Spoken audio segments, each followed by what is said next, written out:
Sim. Não, na verdade, o senhor Deltamar falou aqui algumas coisas que me fez abrir aqui a Bíblia. Olha, a Atos 15 diz o seguinte: então alguns que tinham descido da Judeia ensinavam assim os irmãos.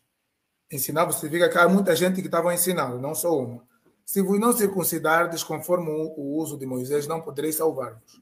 Tendo tido Paulo e Barnabé, não pequena discussão e contenda contra eles, resolveu-se que Paulo e Barnabé e alguns dentre eles subissem a Jerusalém aos apóstolos e aos anciãos sobre aquela questão. E eles, sendo acompanhados pela igreja, passaram pela Fenícia. Em Atos 15, você tem a reunião de todos os apóstolos para discutir sobre a questão dos gentios.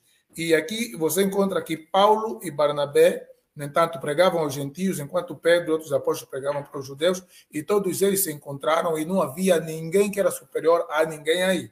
Todos eles pregavam a palavra. E entre eles não tinha nenhum profeta.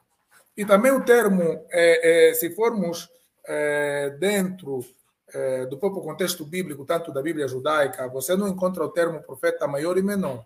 O termo profeta maior e menor foi dado pelos teólogos para na classificação dos livros que têm maior extensão de ministério, maiores capítulos, foram recebidos o nome de profetas maiores, e menores capítulos receberam, então, o termo de profetas menores. Então, não sei onde que o Deltamar encontrou essa distinção de que tinham profetas menores, tinham profetas maiores, visto que dentro da Bíblia você não encontra essa distinção de profetas maiores e profetas menores. Este era um profeta maior, profeta menor, profeta literário, para se referir àqueles que escreveram, profetas não literários, para se referir àqueles que não escreveram, como o caso de Elias, o caso de Eliseu, o caso do profeta Natã e muitos outros. E também você tem o caso, por exemplo, de Jonas, que ele profetiza no mesmo tempo que Amós, Naum, Sofania, Abacuque, Jeremias. Daniel e Ezequiel profetizam junto. Nesse caso, não há um único profeta a qual todos deviam se submeter. Como é que tu analisas isso? O que é que tu dirias sobre isso? Bom, Por exemplo, o caso de o senhor Daniel Monteiro e Ezequiel colocou. profetizaram junto no cativeiro babilônico. Ninguém era superior a ninguém. Quem é que devia ser ouvido? Daniel ou Ezequiel? Bom, o senhor colocou vários pontos. Eu vou responder cada ponto, entendeu? Bom, de acordo com Atos 15, eles ensinavam, mas eles ensinavam o quê? Ensinavam a mensagem de um profeta. Os apóstolos do Senhor Jesus Cristo foram enviados como profetas. Por quê? O senhor sabe que no original hebraico, profeta significa nabi, e nabi, ou navir, significa porta-voz. Profeta não é um portador de milagres ou portador de unção, mas é um porta-voz de Deus. Por isso que Moisés era profeta de Deus e Arão era profeta de Moisés. Então, profeta, no original hebraico, de onde vem a Bíblia, é porta-voz. Então, eles ensinavam a mensagem dos apóstolos. E por um tempo, Paulo estava lá com eles. Paulo ainda não tinha se identificado como profeta. Ele ainda não tinha descoberto que ele tinha um ministério de profeta. Então, o senhor pode entender assim: houve um tempo quando Eliseu era discípulo, era servo de Elias. Mas isso não pode passar para a história assim. Isto foi um tempo da vida de Eliseu. Mas depois, Eliseu se tornou um profeta, no lugar de Elias, com porção dobrada. Então, quando eu leio na Bíblia que Eliseu era discípulo de Elias, eu não posso parar aí. Eu devo ir adiante até encontrar o lugar onde Eliseu tornou-se profeta no lugar de Elias. É o que está escrito aí em Atos 15, em muitos outros lugares. Por um tempo, Paulo andava com os discípulos e com os apóstolos e era visto como mais um. Com o tempo, Eliseu era visto como mais um dos muitos filhos dos profetas. Mas está escrito na Bíblia que logo que Elias é tomado e Eliseu torna-se o profeta, os filhos dos profetas que estavam em Gigal, os filhos dos profetas que estavam em Betel, os filhos dos profetas que estavam em Jericó vieram ao encontro de Eliseu e prostraram-se diante de Eliseu. O que isso significa? Significa que Eliseu é o maior. Ele agora está no lugar de Elias, ele é o profeta mensageiro, e os outros são profetas No menores. caso de Obadias e Joel, que profetizaram junto, quem Bom, era maior? é um ponto que eu vou responder, está marcado, com respeito aos profetas. Eu ainda estou no ponto de Atos 15, que eu estou mostrando para o senhor, que o senhor não pode pegar um ponto de Paulo, que ele estava contado junto com Barnabé, ou com Barnabé e com os apóstolos, e dizer que ele era mais um. Não. Aquilo foi um tempo, foi um Então, período, por exemplo. desculpa, Deltamar, já que tu estás a apontar, nota também isso. Tu falaste que Paulo disse que se alguma outra pessoa pregar outro evangelho, seja anátema, seja falso, mas aqui você descontextualizou o texto, porque Paulo não escreveu uma epístola geral. As epístolas paulinas são epístolas específicas. Ele fala isso para as igrejas da Galácia, que estavam vivendo um problema. E a Bíblia é clara quando diz que os judaizantes iam, depois de Paulo, distorcer a mensagem de Paulo, pregando, misturando a lei e a graça, dizendo que se eles não se circuncidassem conforme o costume de Moisés, não poderiam se salvar. Então, Paulo, ele responde sobre isso, que ele levou a mensagem da graça, e qualquer pessoa que fosse depois dele distorcer essa mensagem seja anátema. Paulo não está escrevendo uma mensagem geral para as igrejas, dizendo que eu sou o profeta de Deus, quem me ouvir essa minha mensagem está salvo, e quem trouxer outra mensagem que não é esta que eu trouxe para o cristianismo em geral, todas as igrejas, é anátema. Eu penso que isso é uma distorção do contexto do próprio livro de Gálatas. Bom, eu quero responder as perguntas anteriores. Com respeito aos seus questionamentos, eu vou responder um a um. Agora, eu quero voltar lá, em Atos 15, porque eu quero deixar isso bem claro para a audiência e para o senhor que está fazendo a pergunta. Houve um tempo quando Josué, ele era discípulo de Moisés, mas nós não podemos parar aí.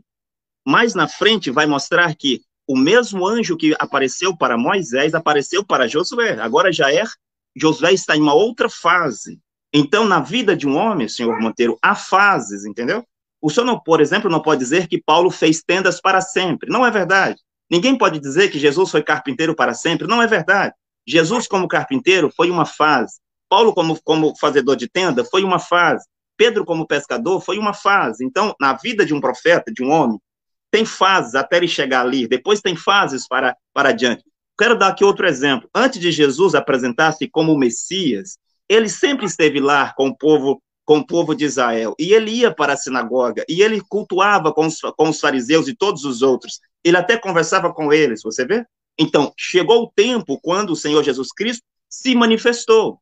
Então, você vê também que houve um tempo quando o homem chamado Policarpo era visto como um dos muitos discípulos de João, mas houve um tempo quando Policarpo tornou-se um profeta como João. Houve um tempo quando o George Whitefield era um dos muitos discípulos de John Wesley, mas houve um tempo quando ele tornou-se um profeta como John Wesley. Então, quando o senhor cita Atos 15, é um momento da vida de Paulo. E a coisa continua, e você vai ver lá na frente outras coisas que eu poderei citar aqui, versículo por versículo, ponto a ponto, para mostrar que Paulo era um profeta mensageiro. Com respeito ao termo profeta menor e profeta maior, a teologia fala sobre isso, os teólogos falam, mas eles não sabem. Eu já conversei com centenas de teólogos, e quando eu pergunto, senhor, qual é a diferença entre o profeta menor e o profeta maior? Eles não sabem.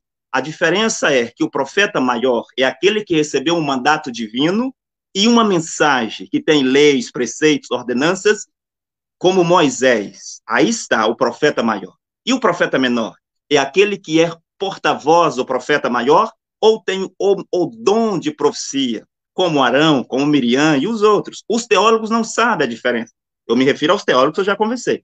Aqui uma outra coisa, quando o senhor diz sobre Ageu, Ezequiel, Jeremias e profetas que profetizaram ao mesmo tempo, senhor Monteiro, tem duas coisas. Primeiro, existem os profetas que são contemporâneos. Por exemplo, como eu disse aqui, Elias e Eliseu, não é? Eu disse aqui, por exemplo, Moisés e Josué, Pedro e Paulo, Jesus e João Batista, profetas que foram contemporâneos. Quero dar um exemplo, senhor Monteiro. Aqui no Brasil, por exemplo, há vários homens que foram presidentes da República. Fernando Collor de Mello, Sarney, Fernando Henrique Cardoso, Dilma Rousseff, Jair Messias Bolsonaro, entendeu? Luiz Inácio Lula da Silva, são homens que foram presidentes do Brasil, são contemporâneos, mas foram presidentes um de cada vez. Tiveram seus mandatos um de cada vez, você vê? Então, houve tempos onde houve profetas contemporâneos, eles estavam juntos sobre a terra, mas um profeta mensageiro exerceu o seu ministério um de cada vez. Jeremias foi profeta primeiro do que Daniel, por exemplo, você vê? Então, num tempo, existe o profeta mensageiro, que é o profeta maior, é um só, quando ele está exercendo o seu ministério. Seu Monteiro, quero dar um exemplo aqui. O senhor, como bom estudante, o senhor deve entender sobre os astros, as estrelas. E o senhor sabe que existe bilhões de estrelas, né, no céu, bilhões de galáxias, bilhões de estrelas, assim por diante. que a ciência nem determina a quantidade. Mas veja que lá no universo, como no topo do domo do universo, por assim dizer, um domo imaginário, existe uma constelação de 3 estrelas, que é a estrela polar. Chama-se estrela polar, mas é uma constelação de 3. Mas você vê que uma está em atividade em cada tempo. Houve um tempo, no ano 350 antes do Senhor Jesus Cristo, era a estrela polar, Tuban, e do ano 350 em diante entra em atividade a estrela polar Polaris, e depois, os cientistas dizem, talvez, não sei, 15 mil anos, a estrela Vega, da mesma constelação, vai entrar em atividade. E o que é interessante, senhor Monteiro, é que do ponto de vista da Terra, observando a estrela polar, ela é a única como que está fixa no topo do domo, e é como todas as outras estrelas do universo girassem em torno dela. E mesmo a Terra e todas as outras estrelas do universo estão inclinadas, penso que 15 graus em direção à estrela polar. O que é isso? O senhor sabe que antes de existir uma Bíblia na Terra, a palavra de Deus na Terra, a palavra de Deus está no céu, está nas estrelas, os zodíacos, as estrelas é a palavra de Deus. Aquela estrela polar, aonde todas as outras estrelas giram em torno dela e ela está fixa, é a representação. Deixa eu só concluir que eu vou. Quem falou foi Caco Felipe? Não entendi? Isso que o senhor afirmou, foi Caco Felipe quem falou? A revelação sobre a estrela polar? Não, revelação sobre a palavra de Deus estava nas estrelas. Isso... Sim, os profetas. Quando nós lemos a Bíblia, os profetas faz símbolos com as estrelas e com os zodíacos. O profeta Ulebrânio, o profeta Caco Felipe também vem para confirmar a mesma coisa. E quero dar um exemplo para o senhor. No tempo do Senhor Jesus Cristo, antes do seu nascimento, 3 magos saíram do Oriente seguindo uma estrela. Como que eles sabiam que aquela estrela significava o nascimento do Messias? Porque os zodíacos, as estrelas, é a palavra de Deus. Então, o guia dos magos não era a Bíblia, não era a teologia, não eram as escolas pastorais, não eram as igrejas, mas era uma estrela no céu. Agora, senhor Monteiro, me permita dizer isso, uma vez que o senhor tocou nesse assunto. Os sacerdotes lá, eles assistiam os olhos dos profetas, no tempo de Herodes, quando Jesus nasceu. Mas eles não sabiam, não podiam dizer para Herodes aonde que o menino ia nascer. Veja, eles tinham os originais. Hoje eu não tenho os originais, o senhor não tem. Ninguém tem os originais. Mas eles tinham os originais, os fariseus lá, do tempo de Herodes. E eles não tinham condições pela Bíblia e pelos seus profetas de dizer aonde que o menino Jesus, ou melhor, o Messias nasceria.